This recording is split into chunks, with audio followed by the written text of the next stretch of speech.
বিশ্বজিৎ দা মনে হচ্ছে ওই প্রার্থীর থেকে একটু কম শরীরের কালারটা, না? এটা ঠিক বলেছি তো? এইসব কী সব মাখলে চকচক করে বলেন না গো, এইসবগুলো মেখে বার হবেন, বুঝতে পেরেছেন? হাইটটা বেশি আছে, শুধু একটা জায়গায় কম, সেটা হচ্ছে তুলনামূলক এমনি ফর্সা ছেলে। যাক, আপনারা এবার ডিসাইড করুন, আপনারা ডিসাইড করুন। আর আপনার চুলটা একটু ছোট আছে। বিশ্বজিৎ দা, আপনাকে এবার বিয়ে বাড়ি ঢুকে একটু খাবার খাবার পরিবেশন করতে হবে কিন্তু। তবে একটা কথা বলবো, খাবার পরিবেশন করা একটা বিধায়কের কাজ নয়। যদি বিধায়ক হয়, বিধায়কের কাজ হচ্ছে আইনসভার মধ্যে দাঁড়িয়ে প্রশ্ন তোলা যে তাদের মিনিমাম ওয়েজেসটুকু এখনো কেন নির্ধারণ করতে পারেননি, সেটা প্রশ্ন তোলা দরকার। একজনের খাবার পরিবেশনটা ম্যান্ডেটরি নয়, ম্যান্ডেটরি হচ্ছে এইগুলো। তার সাবজেক্ট ছেড়ে অবজেক্ট। নিজের দলের বিধায়ককে নিজেই বলছেন উন্নয়ন হয়নি, আমি দায়িত্ব নিয়ে উন্নয়ন করব। ওখানে যদি চলে যান তো এই বোমগুলি থেকে যাবে। আমি আসছিলাম আজকে মধ্যমগ্রামে প্রিয়াঙ্কা বর্মনের সমর্থনে, খাম চিহ্নে তিনি 7 নম্বর ইভিএমে লড়াই করছেন। বুদাম দ্বীপে ভোট দেওয়ার কথা আর বলেছি। আসার পথে একজন আমাকে বললেন, আমডাঙ্গাতে ভাইজান অমুক জনকে হারাতে হবে। তো কথাটা ভালো লাগলো, ঠিক কথা। এখানে আমার এই পরিবারের একজন তৃণমূল কংগ্রেসের পক্ষ থেকে দাঁড়িয়েছে, দাঁড়াতেই পারে। তথাগত রায়, সৌগত রায়, একজন বিজেপি, একজন তৃণমূল, তাতে কোনো অসুবিধা নাই। তো আমডাঙ্গাতে দাঁড়িয়েছে মানে এই নয় যে নওশাদ সিদ্দিকী আদর্শগত জায়গা থেকে কাউকে খালি মাঠ ছেড়ে দেবে। এখানে আদর্শের লড়াই, তৃণমূল কংগ্রেসের বিরুদ্ধে লড়াই, চাল চোরেদের বিরুদ্ধে লড়াই, রেশন চোরেদের বিরুদ্ধে লড়াই, শিক্ষা চোরের বিরুদ্ধে লড়াই, স্বাস্থ্য ব্যবস্থা যারা ধ্বংস করে দিচ্ছে তাদের বিরুদ্ধে লড়াই, যারা সম্প্রীতিকে বিনষ্ট করছে তাদের বিরুদ্ধে লড়াই। সুতরাং এই আদর্শগত লড়াই আমি 1 ইঞ্চি কাউকে ছাড়ব না। হ্যাঁ, আমার পরিবারের তিনি একজন সদস্য, আমার সম্পর্কে তিনি জ্যাঠার ছেলে, চাচার ছেলে, সেই সুবাদে ফুরফুরা শরীফে তিনি একজন পীরজাদা, কোনো সন্দেহ নাই, এখানে সন্দেহের কোনো অবকাশও থাকবে না। কিন্তু রাজনীতির ময়দানে আমডাঙ্গা থেকে আমি অন্য কাউকে চিনব না। আমি শুধু এতটুকুই বলবো যে আপনারা কাকে গ্রহণ করবেন। একদিকে জোড়াফুল বলছে রাত্রি 8টার পরে মহিলারা তার কর্মস্থলে যেতে পারবে না, আর বিশ্বজিৎ দ্বারা বলছেন, বামপন্থীরা বলছেন রাত 8টা, 10টা, 12টা, 1টা, 2টো, 3টে, 4টে কোনো সময়ের ব্যারিয়ার নাই।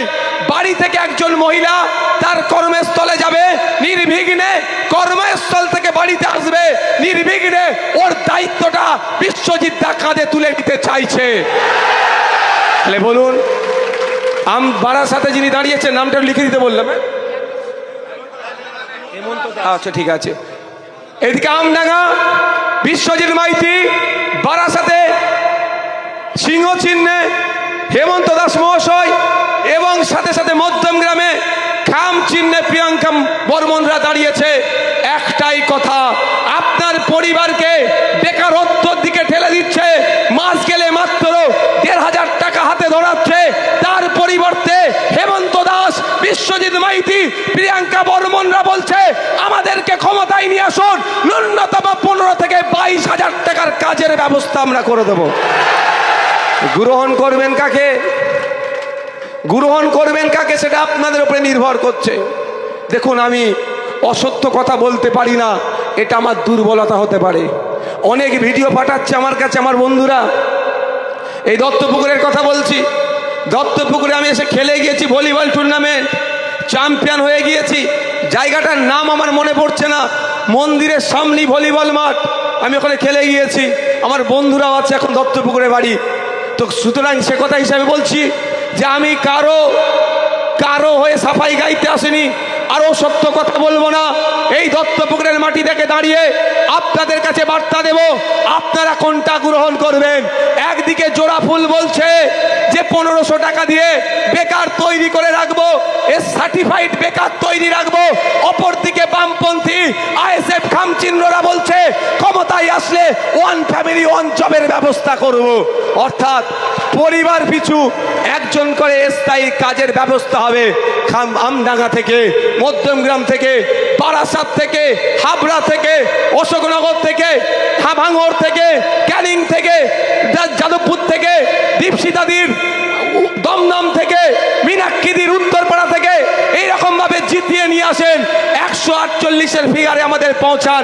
আমরা কথা দিচ্ছি ওয়ান ফ্যামিলি ওয়ান জবের ব্যবস্থা করব। পরিযায়ী শ্রমিক হয়ে ভিন্ন রাজ্যে যেতে লাগবে না। বাথরুমের যে মূল্যায়ন হচ্ছে না, অদক্ষ শ্রমিকের ক্ষেত্রে আমরা ন্যূনতম 600 টাকা রোজের ব্যবস্থা করব। আমি অত রং টং চড়িয়ে বেরিয়ে কথা আমি বলতে পছন্দ করি না, তথ্যভিত্তিক কথা বলতে পছন্দ করি, আর যেটা সঠিক সেটা বলি, অসত্য পন্থা অবলম্বন করি না। আমরা যেগুলো করব সেগুলো জানাচ্ছি। ওই দিদিমণির মতো, মাননীয়ার মতো ডবল ডবল চাকরির গল্প কিন্তু আমরা শোনাবো না, এ কথা আপনাদের জানিয়ে রাখতে চাই। বন্ধুগণ, মায়েরা বাপেরা যারা উপস্থিত হয়েছেন তাদেরকে বলবো, আজকে আপনাদের হাতে, আপনার পরিবারের হাতে 1200 টাকা, 1500 টাকা লক্ষ্মীর ভান্ডার দিচ্ছে। আর যেই হাতে মমতা ব্যানার্জি, ওই হাতেই তার দলের লোকেরা, আপনার আমার বাড়ির ছেলে মেয়েরা যখন রিটেনে পাস করলো, ভাইবা টেবিলে গেল, 15 লাখ 20 লাখ টাকা না দিলে চাকরি দেবে না। শুধু তাই নয়, এরা সততার প্রতীক বলে এত বড় নির্লজ্জ, কলকাতা হাইকোর্ট থেকে সুপ্রিম কোর্টে ছুটে চলে যাচ্ছে যে ইন্টারভিউ না ভিডিওগ্রাফি করতে হয়, মানে এখন অস্বচ্ছতা একটা জায়গা রেখে দিচ্ছে। আর আমরা বলছি, আমরা জোড়া ফুলকে বর্জন করুন, আপনারা পদ্ম ফুলকে বর্জন করুন, আসল বামপন্থী আইএসএফের হাতকে শক্ত করুন। এই আমডাঙ্গা থেকে খামচিহ্নকে জেতান। খামচিহ্ন আপনাদের কাছে কমিটমেন্ট করছে, কাস্তে হাতুড়ি তারা চিহ্ন আপনাদের কাছে কমিটমেন্ট করছে, সিংহ চিহ্ন আপনাদের কাছে কমিটমেন্ট করছে। আমাদেরকে ক্ষমতায় নিয়ে আসুন।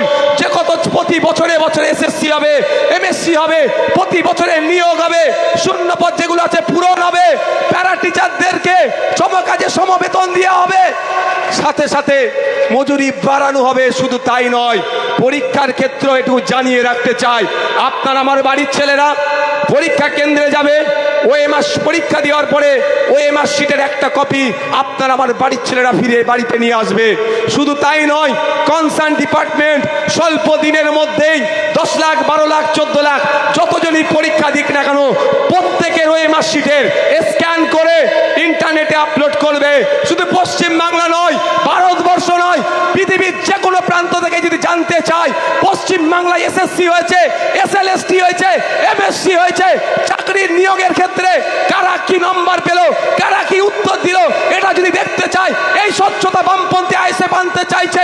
পৃথিবীর যে কোনো প্রান্ত থেকে মানুষ দেখতে চাইলে তার রিটেন পরীক্ষা কি হয়েছে সে দেখতে পাবে, তার ব্যবস্থা আমরা করে দেবো। আর জোড়া ফুল কি বলছে, আপনার আমার ট্যাক্সের টাকা খরচ করে সুপ্রিম কোর্টে গিয়ে বলছে আমি ইন্টারভিউ করব না, তার একটু ব্যবস্থা করে দাও। মানে কি? মানে কি? মানে আমি চুরি করব, তুমি একটু রাস্তা খুলে দাও।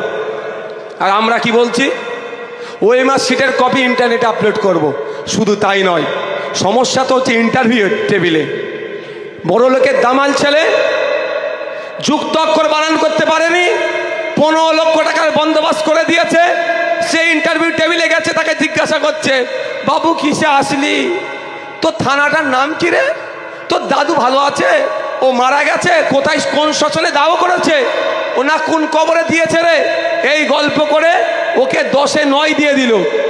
আর গরিবের শ্রমজীবী পরিবারের ছেলেটা যেদিন আমর সাহেবকে নিয়ে আসেন, যেদিন আনে দিন খায়, এই দত্তপুকুর বাজারে এসে সবজি বিক্রি করে, হাড় ভাঙা খাটুনি, সারাদিন মাঠে থাকে, কষ্ট করে ছেলেটাকে পড়ালো, কিন্তু 15 লক্ষ টাকা দেওয়ার সামর্থ্য নয়। তাকে যে কটা কোশ্চেন করলো সব কোশ্চেনের সঠিক উত্তর দেওয়ার পরেও সে 10-এ 4 পাচ্ছে, ফলে এই কম্পিটিশন থেকে সে ছিটকে যাচ্ছে, সে চাকরি পাচ্ছে না। আর বামপন্থী আইএসএফ কি বলছে, ইন্টারভিউ টেবিলে আমরা ভিডিওগ্রাফি করব। জোড়া ফুল ভিডিওগ্রাফি না করতে হয়, জনগণের ট্যাক্সের টাকা হারামে দিয়ে তারা কোর্টে মামলা লড়ছে। আর কাস্তে হাতুড়ি তারা চিহ্ন তথা বামপন্থী আর খাম চিহ্ন বলছে আমরা নিজে থেকে ইন্টারভিউ টেবিলে ভিডিও রেকর্ড করে রাখবো। আমরা এই স্বচ্ছতা নিয়ে আসবো। যদি কেউ মনে করে তার সাথে বৈষম্য হয়েছে, কনসার্ট ডিপার্টমেন্টে যাবে, ভিডিও রেকর্ড চাইবে, কার সাথে বৈষম্য হয়েছে, তার পরিবর্তে কাকে চাকরি দিয়েছে, যদি মনে করে অমুকের ইন্টারভিউটা আমি দেখতে চাই, তৎক্ষণিক তাকে ব্যবস্থা করে দেওয়া হবে। তাতেও যদি যে সন্তুষ্ট না হয়, ওই ভিডিওগ্রাফিটা নিয়ে সে আইনি লড়াই করতে পারবে, এরও ব্যবস্থা আমরা করে দেব। এই স্বচ্ছতা আমরা আনবো। এবার দেখুন আমাদের শুভেন্দুবাবু একটা স্লোগান দেয়, হিন্দু হিন্দু ভাই ভাই। দত্তপুকুরে আমার হিন্দু সমাজের ভাইরা ভাবছে খুব ভালো স্লোগান। ব্যক্তিগত বলছি, আমার একটুও রাগ হয় না ওই স্লোগানে। কারণ বিশ্বজিৎ দার আমি দাদা ভাইয়ের সম্পর্ক। যদি বিশ্বজিৎটা অন্তত উপকৃত হয়, নওশাদ কি কষ্ট পাবে? এখানে যারা মুসলিম সমাজের আছে মানুষ আছে, বলুন, যদি হিন্দু ভাই উপকৃত হয় আপনাদের কারো কষ্ট হবে? কারো কষ্ট হবে? ঠিক একইভাবে এখানে যারা হিন্দু সমাজের মানুষ আছে, যদি মুসলমানরা উপকৃত হয়, হিন্দু ভাইরা কষ্ট পাবে না। প্রকৃত ধার্মিকের পরিচয় মানুষের পরিচয় তারা দেবে। কিন্তু হিন্দু হিন্দু ভাই ভাই স্লোগান দিচ্ছে, দত্তপুকুরের মানুষেরা ভাবছে এবার ওকে বাঁচাতে এসছে। আমি তার আগে বলবো কিভাবে বাঁচাচ্ছে, কিভাবে ডুবাচ্ছে বলবো। তার আগে একটা কথা বলবো, শুভেন্দুবাবু বলছেন হিন্দু হিন্দু ভাই ভাই। আমি শুনেছি ওনার নাকি পেট্রোল পাম্প আছে, অন্তত পেট্রোল পাম্পের সামনে লিখে দিতে পারে তো হিন্দু হিন্দু ভাই ভাই, মুসলমানের জন্য তেল বিক্রি নাই। তার বেলায় লিখবে না, ব্যবসাটা উনি ভালো বোঝে।